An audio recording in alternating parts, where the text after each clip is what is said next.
Great. All right. So the topic for today of this group advising session is letters of recommendation. And so, as I'm sure you know, every application to most programs, speech language pathology or audiology programs, require 3 letters. There are places for which there are exceptions to that.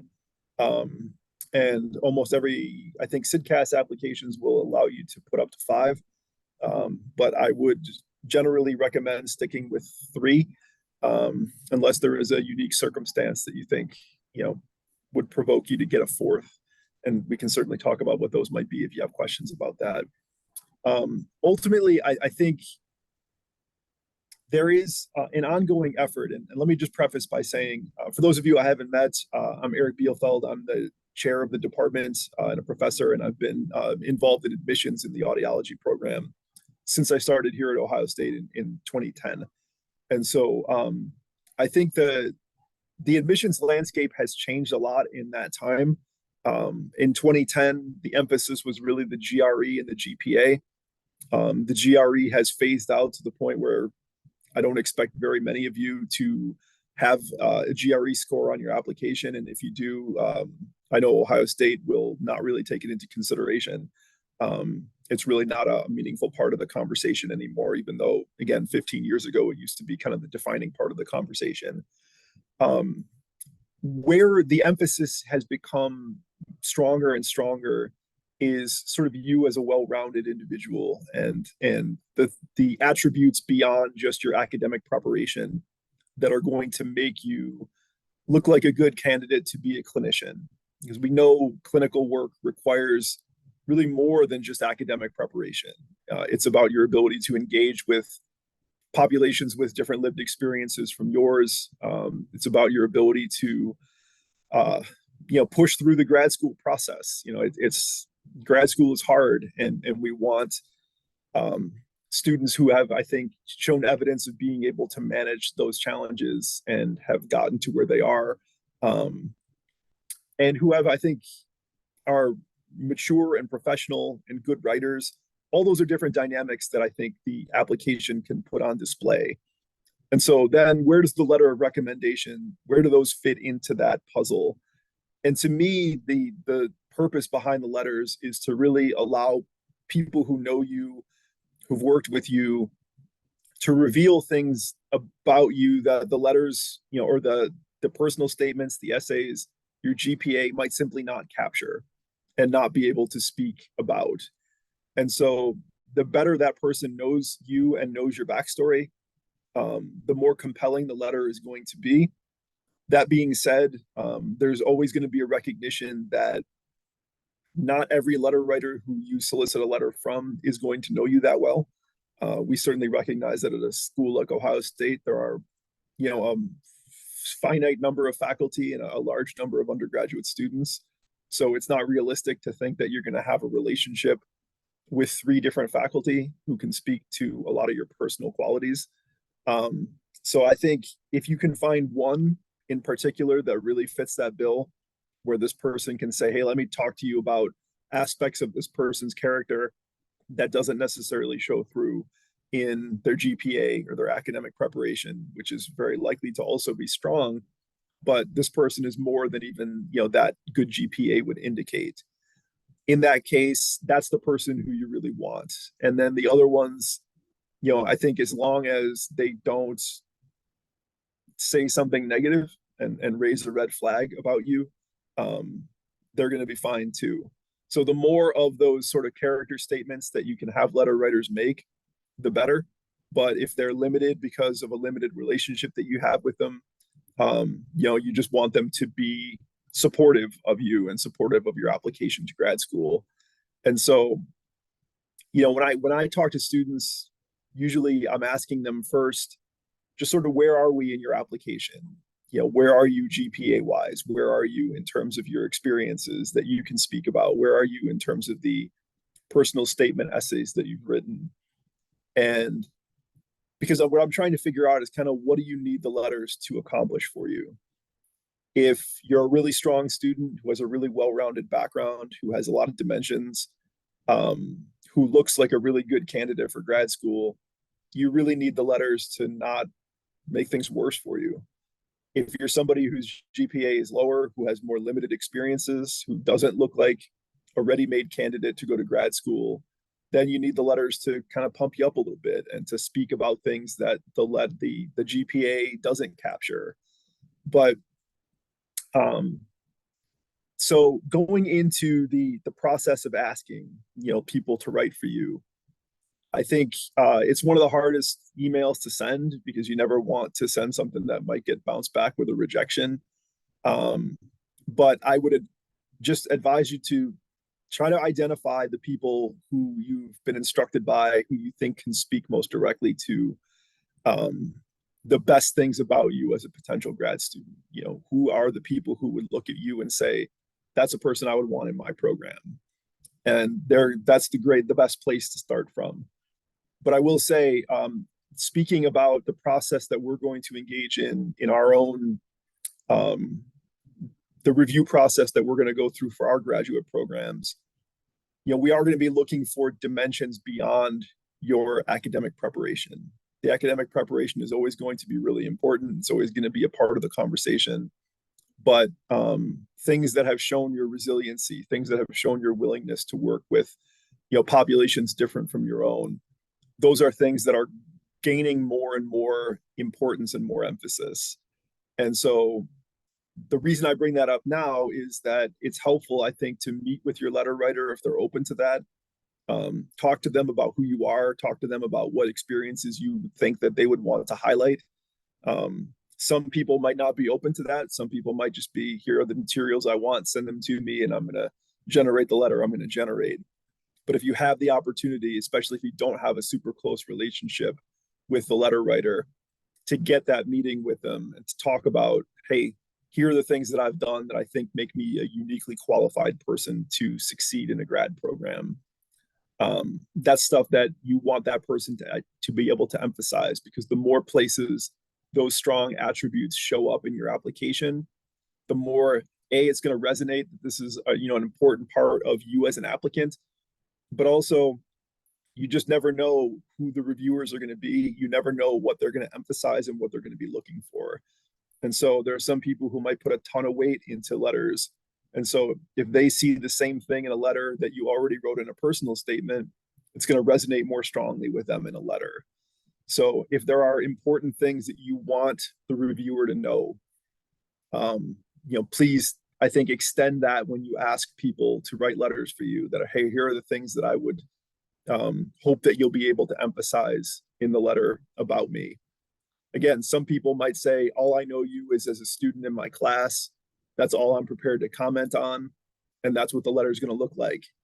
And again, that's not necessarily a bad thing, but it's a missed opportunity in some ways. It's a missed opportunity to do something that's going to help your cause. It might not hurt your cause, but it's a missed opportunity to help it. So if you have the opportunity, if you find a letter writer who is willing to kind of learn more about you or already knows a lot about you, those are going to be the best possible product. And those are the people that I would lean on the most heavily. So in terms of the process of soliciting the letters, I would always begin with an email, and just explain to people, hey, this is, if they don't know you, if they're not going to recognize your name immediately, just give them some background on how you know them or they know you, how you've interacted with them in the past, and tell them this is what your needs are. I'd very much like the chance to meet with you so we could talk about this more. Some people might just say yes right off the top. Some people might want to meet with you first. That's kind of up to the letter writers themselves.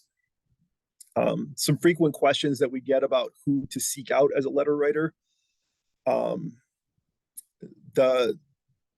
Historically, the emphasis has been on faculty members who've had you as a student, either in a class or in a clinical environment or a research lab environment. And so who knows you that way.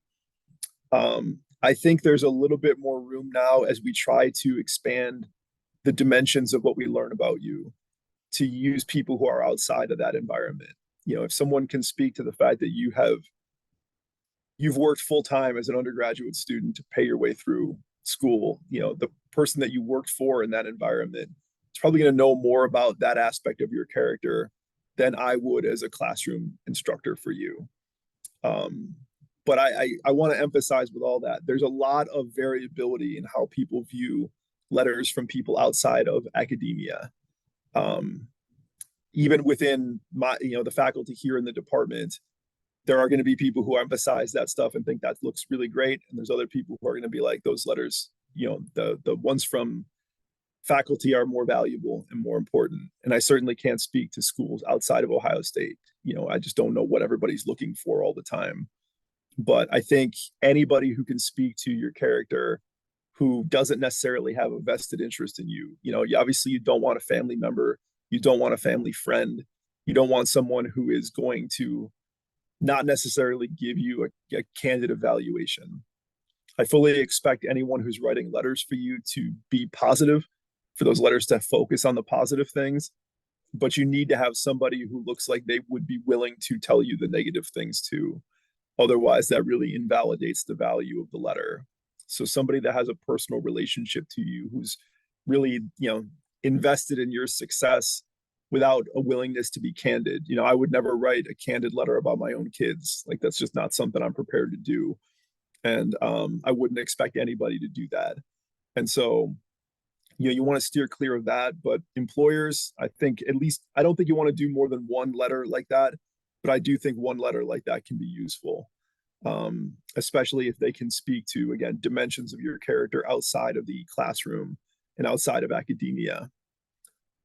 We also get questions about people who are lecturers who are not full-time faculty members. If that person is an instructor for your course, and they should be able to speak to you just as well as I could as a full-time faculty member. I don't think there's any downside to that at all. Graduate students who teach undergrad courses, again, is a little bit more of a gray area. I, again, personally don't have a problem with it, but there are people who do, and I think the emphasis that we're going to have on our end is to make sure that those graduate students know how to write good letters for people and they know what reviewers are going to be looking for. It's unfair of us as faculty to put those grad students into a position that they don't necessarily know how to succeed in. And so we want to make sure that we're getting you guys the best possible letters that you can get. And so we'll be working with our grad students. But if you feel like that's a graduate student who taught you is the one who can speak the best to your candidacy as a grad student, I would certainly recommend using that person. But I think you don't want all of those things. You do want, I think, one at the minimum, but probably ideally two, to be a full-time faculty member who has a professor title. That's the best case scenario. And then I think with the third letter, you can get a little bit more creative in terms of who you ask. And if you want to use a fourth letter, same thing. Ultimately, I think what you want the letters to do is to either reiterate the things that you're saying about yourself in the essay prompts that you write, or to reveal something about you that people might not have occasion to know, and you might not even really feel like is a natural thing for you to reveal about yourself.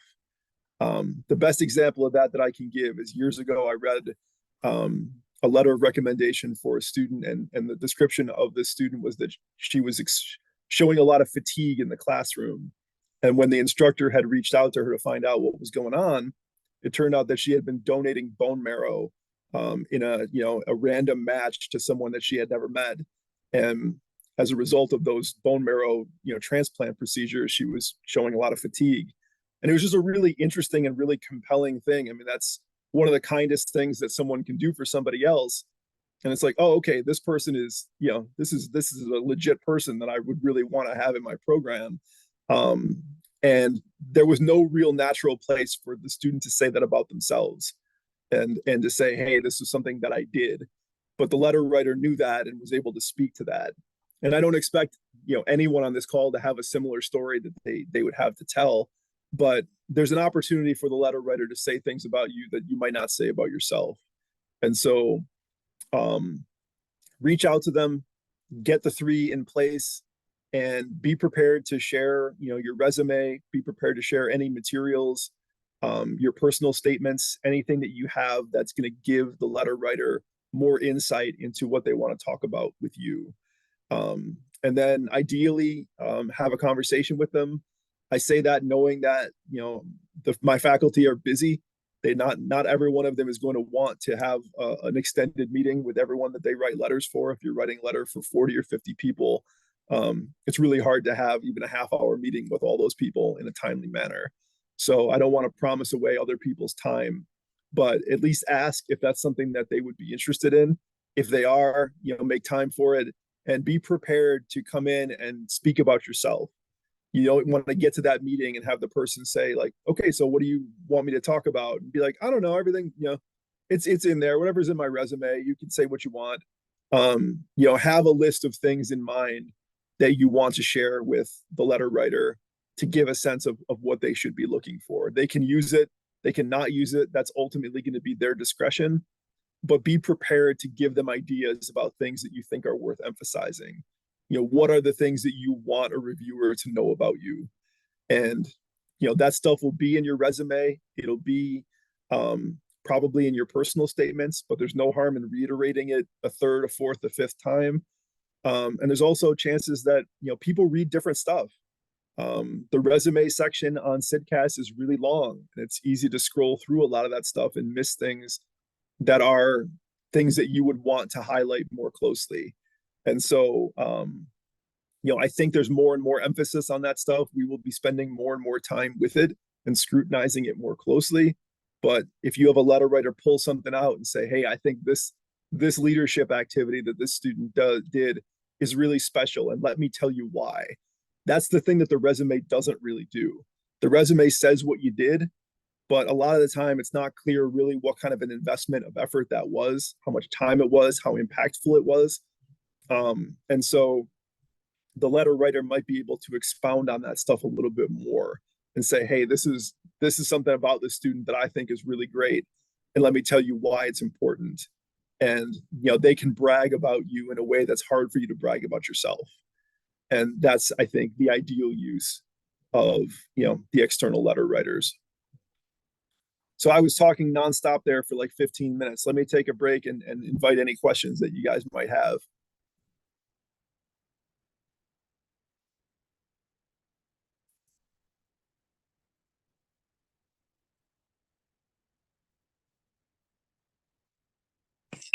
I have a question about how long would you say is a good time to give the letter writer to finish and complete and upload the letter? Yeah, I can speak to that in I would say usually I tell the students that the target week that I have to write them is the week of Thanksgiving, with the goal of having them all in and done by December 1st. And so I will say that a lot of individual applications like kind of indicate that they should be done earlier than that. And there's really no reason why they need to be, unless you are applying for like a scholarship or a fellowship program, and it's like on a first come first served basis. But most of the time, people don't start reviewing applications until like mid-December at the earliest.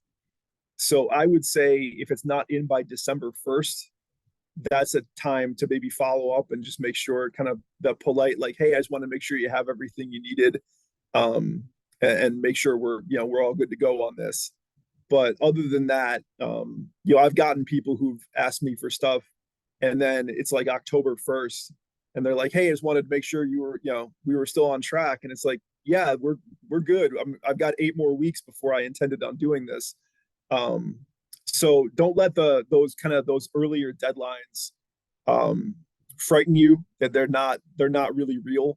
They're certainly not, no one's going to exclude you from consideration if everything's not in until December 1st. And so it's a little bit different in other professions that do more like rolling application processes. But in speech and hearing, there's really kind of a defined start time, and there's a defined end time, that end time being April 15th. And so that window in between, you're good to go.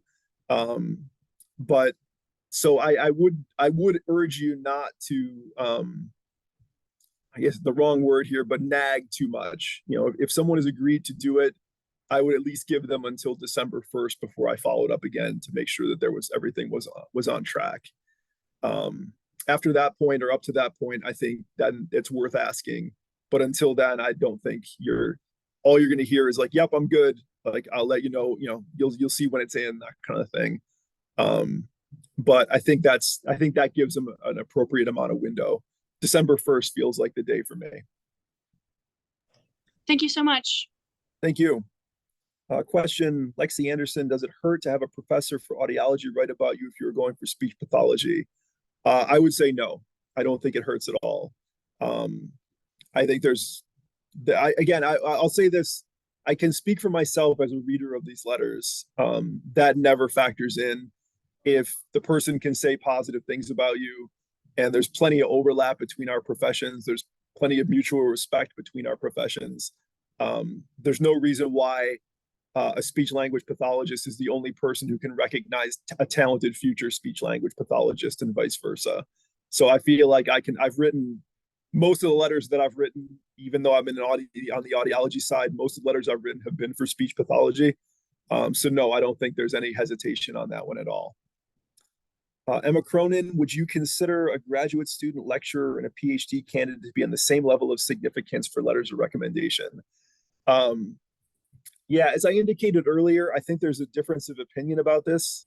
If the question is posed to me, yeah, I think they're good. I think that, you know, if they can speak about you in a way that is articulate and meaningful, I think I'd rather have a good letter from a PhD grad student than I would a meaningless letter from a faculty member. But if all things are equal, I'd rather have the faculty member. But if there's a PhD student or a grad student who really knows you and you think, you know, can speak to your ability in, again, a really tailored way, I would not hesitate to use that person. Jillian, for someone getting 3 letters of rec, how many should be from speech and hearing science faculty? Again, I would say the goal there should be at least 2. 2 from faculty, and then the third one, I think you can get a little bit more creative. Use somebody who's either outside of academia, or if you've been if you've had a research or a clinical experience in another college or another department, use that person in that situation. I will say, I think sometimes, you know, on Sidcast, there's not only does the letter have like the discursive writing, but there's a series of boxes that we check, kind of a Likert scale of 1 to 5. You know, is the person excellent? Are they very good? Good. I think it's like fair, or, you know, I have concerns, that kind of thing. When it's somebody outside of speech and hearing and they just check all the best possible answers for every one of them, it makes it seem like they don't really know what they're being asked to do. And it does kind of make, I think, the letters seem a little bit less genuine, because it's just like, hey, let me give this person all, you know, 10s out of 10s on everything. And nobody's a 10 out of 10 on everything. So I think you want to think about just how well does this person know me, and how well can they speak to the things that I think are the most important. But I think in the ideal packaging, it would be 2 letters from speech and hearing, and 1 letter that, you know, you can go outside of that box if you want to.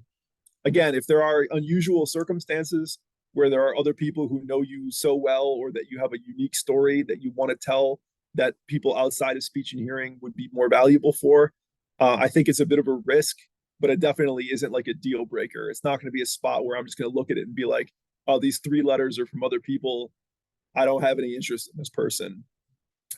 So it depends a lot on the content of the letter. And so I think 2 with a third is the sort of paradigm to try and match. What if a potential letter from an employer or from a job that are relevant to the field, should you still only do 1, for example, a behavioral intervention clinic, hospital, etc.? Again, I think if it's a healthcare related field, you're probably going to get more personalized things about, hey, here's why this person is a good clinician. or is going to be a good clinician. So I don't think you're going to necessarily hurt yourself. Again, I hate to repeat myself more than I already have, but it just depends on what the messaging is in those letters. If they're good letters, they'll be an asset to you. If they aren't, or if they're just sort of superficial letters from people outside of speech and hearing, I think that will be a detriment. It'll certainly, again, a missed opportunity. But I think if you think those people can speak to your future skill as a clinician and what you've already accomplished as an undergrad, that's going to make you a good clinician, I think those are good letters to get. I just want to clarify, it's not harmful to submit more letters of rec than the program's required number. That is correct. I will say that at least about our program, if there is a program that says, we're only going to look at 3 or we're only going to look at 2, then it's not going to be harmful. My guess is what that would mean is that the reviewers are just not allowed to read the 4th one. But I don't think that ever really happens. I would expect that it's just going to be, it's not a plus to get a 4th or a 5th, but it's not going to be a minus either. Also asking for clarification, if you give the December 1st deadline to the letter writer, you're also saying it is not any benefit to submit the application ahead of time. So it's not an advantage for you to submit the application ahead of time. No, I would not agree with that because there is a processing period. So you getting your stuff in earlier gives you more of a time to, there are parts of the application process through CIDCAS where the application has to be verified. And that does take some amount of time, but that can be happening without the letters coming in. Once the letters can be added to a verified application after the fact. So I would encourage you to get that stuff in before December 1st to give yourself a little bit more of a cushion, but the letters can be the last thing that comes in. And they don't need the same amount of verification time. They will just be tacked right onto an existing application. So, okay, I want to make sure I answered that correctly. Thanks for the comment at the end. So yeah, I think that's the way I would recommend going with that. I'm a senior undergrad who plans on taking a gap year. Would you recommend asking for letters from faculty this year or waiting until I plan on applying during this time next year? My suggestion would be to ask people now if it's cool if you ask them next year. Just have them kind of lined up so that you don't have to go through the process. It'll just take something off your plate for this time next year. So my advice would be saying, hey, I'm going to apply in 2024 to start in 2025. Can I reach out to you, this time next year when I'm going through the application process? And if I have any questions in between, can I reach out to you then? And then when you reach out to those people a year from now, just say, hey, I took a gap year. I had asked you about this last year. I wanted to follow up and make sure it was still cool for you to write a letter for me. So I think it is worthwhile to do it now while you can more easily contact the person and more easily, set up a face-to-face meeting with them. But at the same time, you'll still need to kind of link back to them next year to confirm that everything's set up and is cool. Are we able to view the letters to see what was written about us? So that's an interesting one. When you submit into CIDCAS, the names of the people who are, so you'll submit, like my email is bielfeld.6. You'll submit Eric Bielfeld, bielfeld.6@osu.edu. And then CIDCAS will send me a solicitation asking me to, submit a letter on this person's behalf. So I'll get an email from CIDCAS that says, Haley Gilmore has identified you as a letter of recommendation writer. Here's the link to access their application. When I do that, there is going to be information about you, and then there will be one of 2 boxes checked. One of them says the student has waived their right to look at the letter before it's submitted, and the other one says that the student has not waived that right. My suggestion to you would be to waive it. There are definitely going to be some letter writers, who will just not submit something if they don't think it's confidential. They want to be able to speak candidly about you. And so almost all the ones I've ever submitted have been waived. Every once in a while, they won't. And usually I follow up and at least find out why that is.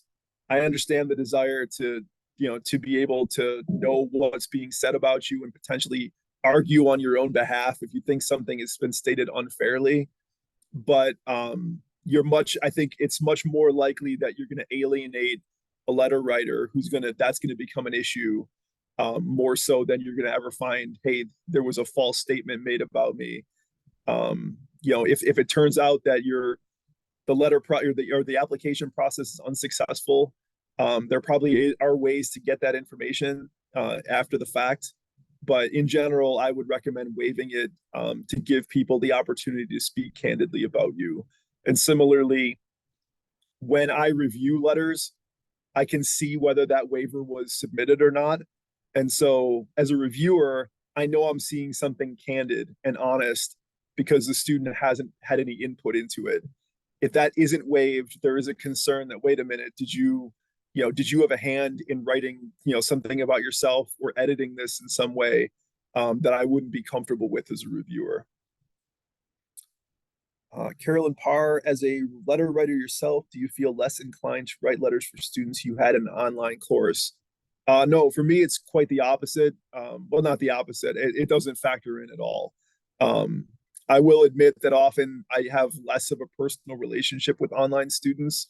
I'm kind of just generally, I certainly won't recognize their faces very often, but I've said yes to almost everybody. I think everybody who's ever, taken an online course with me, because I recognize that, sometimes that's the situation that you're in, is that you have online courses as an option. There are reasons to take online courses. Sometimes in our program, those are what's offered.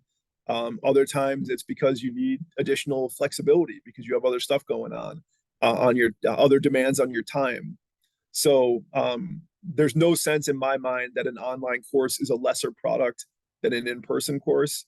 And so if you did well, or you were an active student in my online course, that's every bit as meaningful. And it offers me the chance to say things, like an online course is often more self-directed. It's more self-motivated. The goal isn't just to get to class. You have to pick a time and you have to listen to asynchronous material. That requires a different level of discipline. And so I think that stuff speaks positively to the student's work ethic. And so I think there's a lot of positive things to say about someone who's completed an online course successfully. So no, I think there's a lot of positives, and I would have no hesitation in saying yes to somebody who asked. Especially, for our summer online courses, we get students from all over the country. And a lot of time they don't have the opportunity to do a lot of in-person instruction. They might be non-traditional students. They might be students with different, sort of demands again on their time or different challenges that they're facing. And those are often going to be students that are really attractive to graduate programs. And so long way of saying, no, I'm not less inclined at all.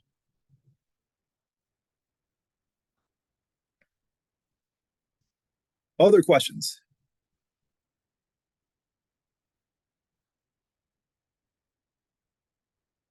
Would you recommend starting to ask for letters now or maybe in a few weeks, like when it's closer to the deadline? No, I think I would ask as soon as you know who you want to use. The worst case scenario by asking early is that the person says, check back in with me in October or something like that. But there are also going to be some letter writers who have limitations on their time. And so I think, reaching out to them earlier, it gives them an opportunity to say no if they can't do it and gives you more time to pivot. The thing that you don't want is to be kind of caught in a spot where it's November 1st and you don't have, the 3 people locked down yet. You don't have them secured and you don't know what to do. That's a spot that you want to avoid. So I think I would ask sooner rather than later. There's really not much downside to doing that. And I will say, if you do find yourself in a spot where there aren't the personnel are not available to write the letters that you need, please reach out to me directly. I will find you someone, or I will work with you myself. My goal is to make sure that you're all able to submit applications to grad school that are as competitive as they can be. So if you do find yourself, again, not sure how to find the third person or something like that, just reach out to me and I will help you with that. Thank you. Sure thing. Lexi Anderson, should we be sending our resume, et cetera, in the initial email asking for a letter, or send the documents after asking? My suggestion would be to send them after asking. I don't think it really matters, but it's you don't want to seem presumptuous that the answer is inherently going to be a yes. So I'm going to ask you, and then I'm going to give you all the stuff you need when you inevitably say yes to start writing my letter. I think it's just a little bit better form personally to ask and then say, but in the initial ask, if you're able to write a letter for me, please let me know what materials, or preemptively, like, if you are able to say yes, I'll send you my resume and my personal statement and any other materials that you might need. So the person knows that they don't need to ask for them, that they're coming, but at the same time, you're not presuming that they're going to want to use them like that. That's, that it's still a question. I think that's just that's the way if I were asking, that's the way I would approach it. Yeah.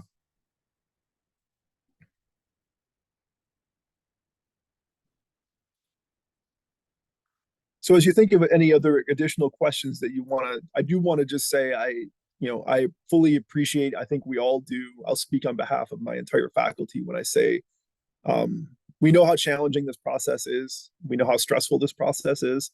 And I think, part of what I love about Ohio State and I love about this department is that there is a real commitment to helping you guys succeed at this next level.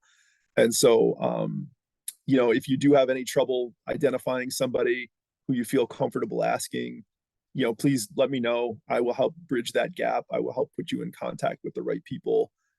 I can help you brainstorm if you're thinking about, who are good letter writers for me. Let me break you down my classes and these are the experiences that I've had. Any of that stuff, I'm more than happy to do. But all of that is said, recognizing that, there's just the stakes are high in a process like this. It feels like there's just a lot of stuff to do. And so I certainly appreciate the pressures that everybody's under. So even things like, when do you follow up and ask people, it's very unlikely that you're going to alienate anybody by asking them, hey, do you need anything as you develop this letter? Everybody knows that, you guys are nervous because it's a nerve-wracking process. We were all in it. I remember going through the graduate school application process. It kind of feels like your whole life, like this is going to define the next few years of your life, and it's going to define your career after that. And so there's a full recognition on all of our parts as to how high the stakes are for you and how important this is to you. So if you get any sense that anyone's not taking it seriously or seriously enough, that's probably just email communication. That's sort of like this stuff for us is pretty routine. We go through it every year. We know exactly what we need to do, and we can kind of just bang out the letters and still deliver, I think, a quality product. So if you get any sense there isn't enough sense of urgency on our part, I can assure you that sense of urgency is there, and that we come through, we deliver on the product, and that you'll get, I think, good letters that are going to be supportive of your application to grad school. So I just want to reiterate that we recognize kind of the pressure that you're under, and we will do what we can to support you. And I think overall, we've had a really good success rate as an undergraduate program in getting our students into graduate programs across the country. And so you have every reason to be optimistic about the future. And, we as a faculty will be fully supportive of trying to get you there. Additional questions that came up while I was speaking.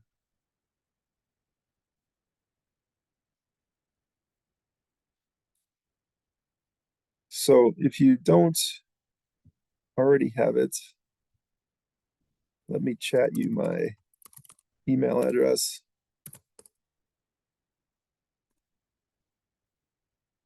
Please feel free to reach out to me anytime. Even more so than before as the chair of the department. My priority is to get you as students where you want to go and to use the department's resources to get you to where you want to go. And so don't hesitate to reach out to me. Don't hesitate to use me in whatever capacity you think I can be an asset to you as you go through this process. I will always make time to meet with you, whether you want to do a Zoom or a phone call or an in-person meeting in Pressey Hall.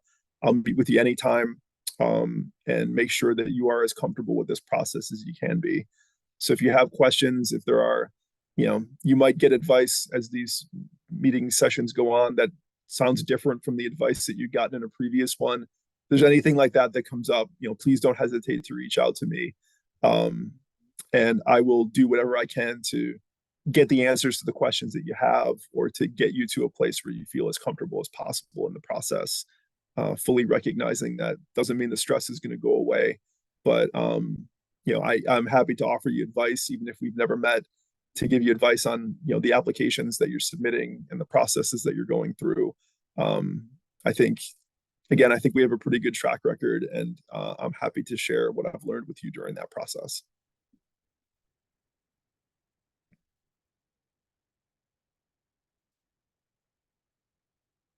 Yeah, my pleasure. Thank you guys for being on. Maria, that's all I got. I think if anyone wants to stay on, if they have any additional questions after we stop recording, I'll hang out. But otherwise, thanks for coming on. Have a great rest of your night, and have a great semester in the program. Thanks everyone for coming. Thanks, Dr. Bilfeld.